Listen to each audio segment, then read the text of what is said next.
Hey guys, good morning, welcome to my new blog.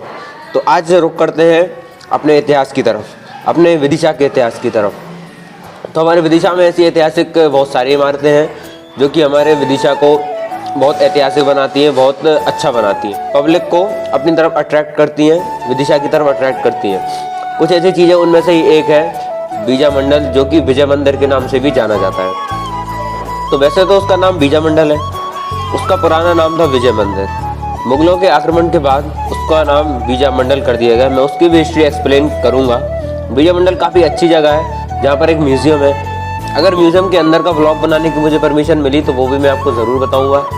ये बीजा मंडल जो है 8वीं से 9वीं शताब्दी के बीच में बनाया गया था, जिसको 11वीं शताब्दी में बीजा मंडल नाम दे दिया गया। तो अब चलते हैं, जाहिर सी बात है मैं अकेला तो जाऊँगा नहीं, तो मेरे साथ मेरे फ्रेंड्स जाएंगे, तो पहले उनको लेने चलते हैं। Let's go.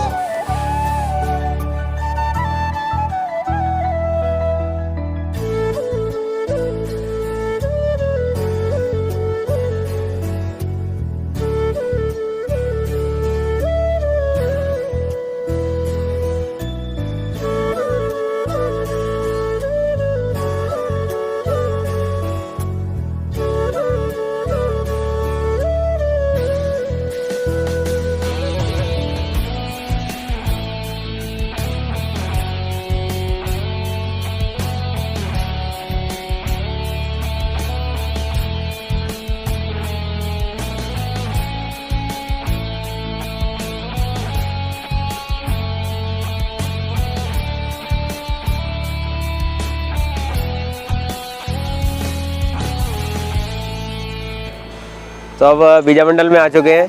अब यहाँ पर देखते हैं सबसे पहले इसका नोटिस बोर्ड। यहाँ नोटिस बोर्ड जो लगा हुआ है, जो नोटिस बोर्ड है, इस पर कुछ नोटिस लिखा हुआ है, जो कि यहाँ अंदर जाने वालों को पढ़ना ज़रूरी भी रहता है।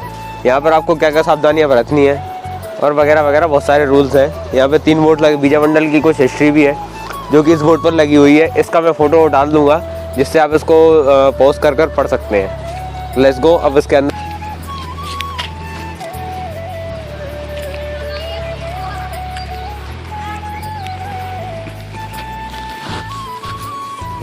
तो ये मूर्तियाँ हैं कुछ यहाँ की, जो कि खुदाई में भी निकली हुई है, तो उनको यहाँ पे रख दिया है।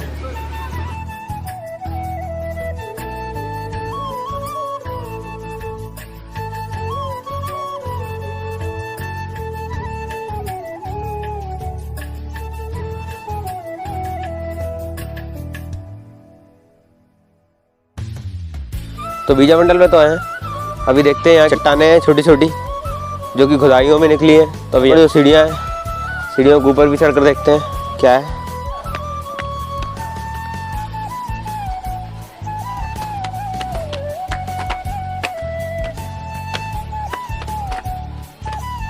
तो ये जो आप मेरे पीछे देख रहे हैं, ये जाली जैसा बना हुआ है, इसके अंदर ही वो सारी चीज़ें रखी गई हैं जो कि खुदाइयों में निकली थी। तो इन चीज़ों को थोड़ा सा पास से देखते हैं, लेकिन इन पर पूरी तरीके से सेफ्टी है। ये कभी भी लाइफ में नहीं खुलती है। हमेशा के लिए इनको जब खुदाई में निकले थे तो उनको यहाँ पर रख के और हमेशा के लिए पैक कर दिया गया है। ये आप मूर्तियाँ देख रहे हैं कुछ अंदर, ये पुरानी खुदाई में निकली हुई मूर्तियाँ हैं।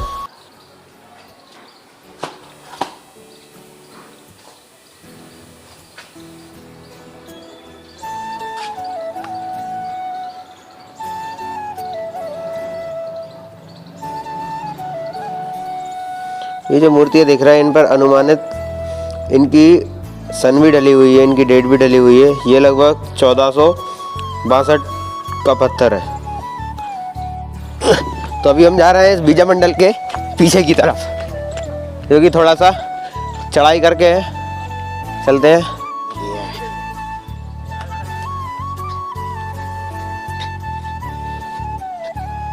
तो अब बात करते हैं बीजा मंडल के इतिहास की।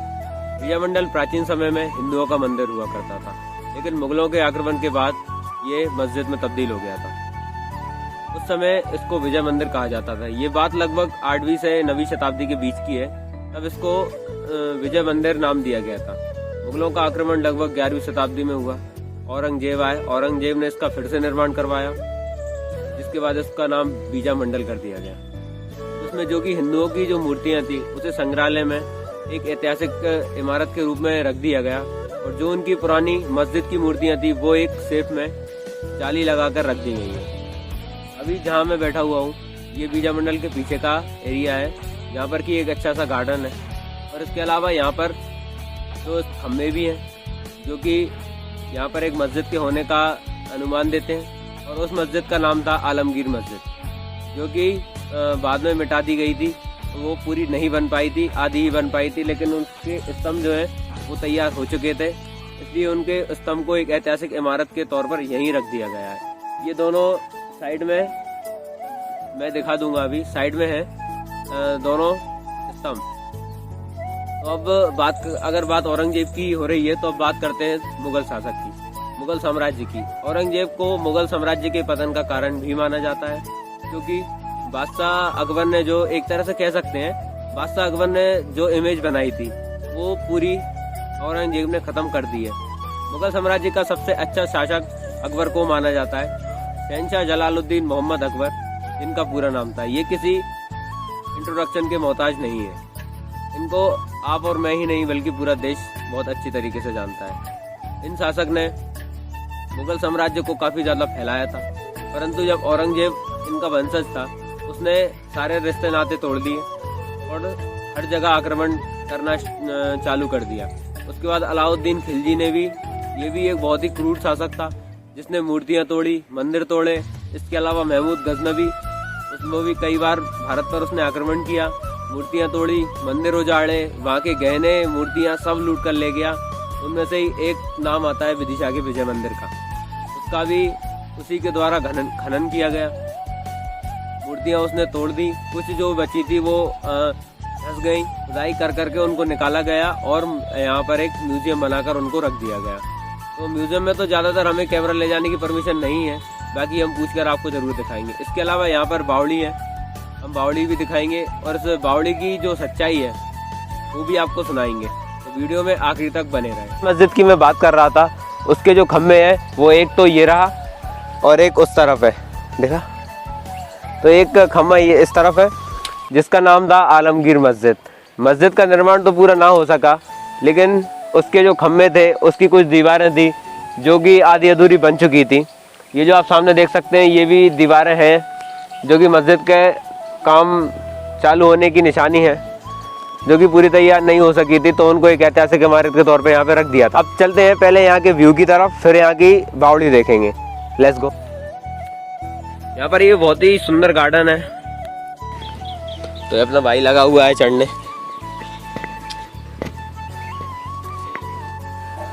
तो ये मेरे पीछे मेरे सामने है जो है बीजा मंडल का पूरा व्यू। यहाँ पर बहुत ही सुंदर ये गार्डन है जहाँ पर बच्चे लोग भी आते रहते हैं खेलने के लिए, घूमने के लिए भी। और यहाँ पर थोड़े से आगे इसी तरफ बावड़ी है, यहाँ की बावड़ी भी हम जाएंगे लेकिन थोड़ी देर से। इससे पहले यहाँ का थोड़ा और व्यू देखते हैं, थोड़ी और यहाँ की इमारतें देखते हैं, इमारतों की कलाकृतियाँ देखते हैं। Let's go.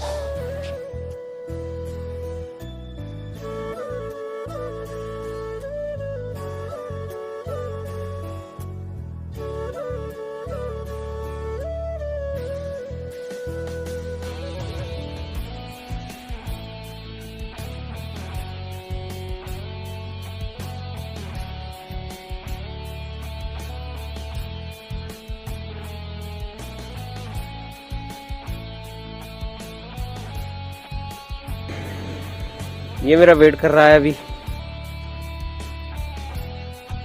तो यहाँ का आपने व्यू भी देखा, अच्छा लगा हो तो वीडियो में बने रहें। मंडल की बावड़ी भी दिखाऊंगा, बावड़ी को एक्सप्लेन करूंगा, तो बने रहिए मेरे साथ। अभी बावड़ी तक पहुँचने के लिए सबसे पहले मुझे नीचे जाना होगा।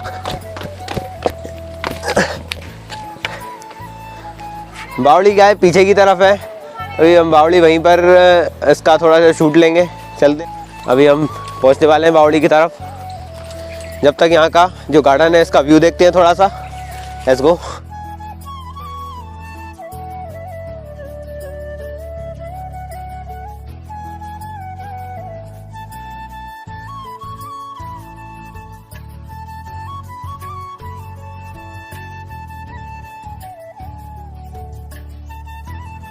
बावड़ी के हम नीचे जा रहे हैं।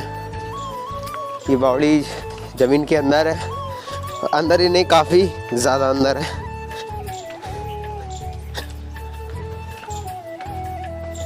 तो ये बावड़ी है, इसका पानी जो है वो ख़राब हो चुका है, इस पर चोई लग गई है पानी में। ये पानी तो वैसे अभी भी भर गया है। ये नीचे भी एक किलाई था, ये जो नीचे अभी दिख नहीं रही, ये सीढ़ियाँ हैं जो काफ़ी गहराई में जाती हैं। आप देख भी सकते हैं, ये पानी की वजह से थोड़ा सा कुछ भी नहीं दिख रहा है। तो अभी यहाँ की भी एक बहुत ही बड़ी सच्चाई है जो कि मेरा भाई आपको बताएगा। हेलो गाइस, मेरा नाम जतिन है। मैं मेरे फ्रेंड के साथ आया हूँ, शिव दोवे के साथ, जो ब्लॉग्स बनाता है। तो मैं बताऊंगा जो पुराने लोग इधर रहते थे, तो उनके द्वारा जो मुझे जानकारी प्राप्त है ज़्यादातर, तो वो मैं सारा एक्सप्लेन करना चाहूँगा। क्योंकि ये बावड़ी कब खुदी, किस लिए खुदी और मतलब कैसे खुदी, इसका ये अब मैं बताने जा रहा हूँ। कि मतलब पहले के लोग ज़्यादातर इधर कहते हैं कि ये बावड़ी सिर्फ एक बावड़ी थी। ये जो मंदिर बना हुआ वो मंदिर नहीं था, सिर्फ एक चट्टान था जिससे पूरे मिट्टी से ढका हुआ था। तो क्या हुआ था कि इधर एक मतलब ये बावड़ी थी, तो एक पहले के ज़माने के पास हर घर में भैंस गाय वगैरह होती थी, तो वो पानी पीने वगैरह आई थी। तो वो पानी से वो दिख रहा है ना, तो उधर वो क्या हो गया था, गिर गई थी। तो उसको निकालने के चक्कर में उसकी जो गले में चेन थी, तो वो इधर कहाँ पे बावड़ी के नीचे पहुंच गई थी। फिर उसका क्या हुआ था कि उसको जब निकाला गया भैंस को, तो पहले के इतिहास में लिखा हुआ है कि एक पारस नाम की एक चीज होती है, जो पारस पत्थर होता है, कि वो किसी चीज से टच करते तो सोने का बन जाता है। तो जैसे ही वो चेन को निकाली गई, और वो चेन क्या पारस पत्थर से टच हो चुकी थी, तो वो गोल्ड की बन के आ गई थी। तो इस कारण सर्च हुआ कि पारस पत्थर इसी बावड़ी में है। तो इस कारण उसी टाइम पे जो करीब 25 साल की बात है, तो इससे पूरा खोदा गया और ये मंदिर तो निकला गया। तो बाकी नॉर्मल यही है। और जो बावड़ी है, जब से ना कुछ मतलब खोदा गया ना कुछ हुआ। और एक बार और साइंटिस्ट वगैरह कोई आया था इसकी छानबीन करने, तो इसका बहुत सारा पानी निकालने की कोशिश करी, लेकिन कुछ निकल नहीं पाया था। इसलिए जो पारस पत्थर की जो खोज थी ना, तो अभी फिलहाल के लिए रोक दी गई है। लेकिन आगे का हमको भी नहीं पता कब निकाला जाएगा। लेकिन अभी तक जो इधर वेंटिलेशन कर दिया गया, जाली लगा दी गई है, लेकिन अब नहीं निकला अभी वो। ठीक है भाई, इस बार तो यहाँ की पारस पत्थर की आपने जानकारी सुनी। पारस पत्थर जो कि एक बहुत ही अमूल्य रत्न है, जिससे किसी भी चीज़ को टच किया जाए तो वो सोने की बन जाती थी। कहा जाता है कि वो पत्थर इसी बावड़ी में था, लेकिन अब उसकी खुदाई का काम बंद कर दिया गया है। साइंटिस्ट ने भी प्रूव कर दिया है कि पारस पत्थर जो है वो इसी बावड़ी में है, लेकिन अब उसको निकाला नहीं जाएगा। सरकार द्वारा भी इस चीज़ की अनुमति किसी को भी नहीं है कि वो आए और बावड़ी में खुदाई करे और उस पत्थर की खोज करे। ऐसा सरकार ने इस पर बैन लगा दिया है। तो थैंक्स ब्रो, चलते हैं। अभी आपने बीजा मंडल की सच्चाई भी देखी सुनी, इसने काफ़ी अच्छा एक्सप्लेन किया। अब हम जा रहे हैं बीजा मंडल के बाहर की तरफ। ये भी जो मेरे पीछे आप देख रहे हैं, ये कलाकृतियाँ हैं जो कि ज़्यादातर कहीं देखने नहीं मिलती हैं। और जैसा कि मैंने आपको बताया था, ये खुदाई के टाइम पर ये टूट फूट गई थी काफ़ी। देख सकते हैं अभी ये भी खंडित, मतलब कह सकते हैं टूटी फूटी मूर्तियाँ निकली हैं। खुदाई के टाइम पर जब खुदा जाता था, कहीं भी गैंती फावड़ा कहीं पर भी लग जाता था, जिसकी वजह से ये मूर्तियाँ डैमेज हो गई हैं। और काफ़ी जो अपने जब ये विजय मंदिर था, तब उसमें जब हिंदुओं की मूर्तियाँ थी, उन्हें म्यूजियम में रख दिया गया है, जो कि म्यूजियम में जाएंगे, लेकिन हमें उसकी वीडियो बनाने की परमिशन नहीं है, तो हम यहाँ के रूल्स के खिलाफ भी नहीं जाएंगे। चलते हैं फिर, अब यहाँ के म्यूजियम को थोड़ा बाहर से ही देख लेंगे, और हम फिर अब यहाँ से बाहर निकलने की तैयारी कर रहे हैं। अभी हम बाहर निकल रहे थे, तो हमें एक और चीज़ दिखी यहाँ पर, वो भी मैं दिखाता हूँ। ये जो पहिया देख रहे हैं, और ये यहाँ पे जो कि बैक से दिखाता हूँ मैं थोड़ा। ये जो एक पत्थर का पहिया आप देख रहे हैं, ये जो और नाली देख रहे हैं, और ये भी ये पीछे बीच में जो खम्भ देख रहे हैं, ये आप देखकर ही अंदाजा लगा सकते हैं ये किस काम में आता होगा। ये आटा पीसने के काम में आता था। इसमें एक बैल को बांध दिया जाता था, जो बैल इसके चारों तरफ घूमता था, और यहाँ पर जो है गेहूं डाल दिया जाता था, जिससे कि जब ये पहिए का वजन उस पर पड़ता था तो वो पिस जाता था। तो ये भी एक काफ़ी अच्छी चीज़ हमें देखने को मिली। और भी यहाँ पर काफ़ी सारी ऐतिहासिक चीज़ें हैं, जो कि अगर मैं एक एक चीज करके दिखाऊंगा तो काफ़ी टाइम निकल सकता है। तो जो भी है मैं वो बहुत शॉर्ट में दिखा रहा हूँ आपको, पूरी तरह से एक्सप्लेन नहीं कर पा रहा हूँ। और भी यहाँ पर भी एक हर एक जो आप पत्थर देख रहे हैं, हर एक की अपने आप में हिस्ट्री है, हर एक का अपने आप में इतिहास है, जो कि बताने में काफी ज्यादा टाइम लग जाएगा मुझे, इसलिए मैं सबको एक्सप्लेन नहीं कर पा रहा हूँ। तो अभी सीधा चलते हैं उस संग्रहालय की तरफ जहाँ पर हिंदुओं की मूर्तियां रखी हुई हैं, जिन्हें ऐतिहासिक स्मारक के तौर पर म्यूजियम में रख दिया गया है। हालांकि मैं अंदर का नहीं दिखा पाऊंगा, लेकिन क्या करें। देख तो ये मेरे पीछे शटल देख रहे हैं, यही है यहाँ का विजयमंडल का म्यूजियम जिसमें मूर्तियां रखी हुई हैं। अभी जो यहाँ पर गार्ड हैं उनके पास इसकी चाबी है नहीं, तो मैं इसके अंदर नहीं जा सकता हूँ।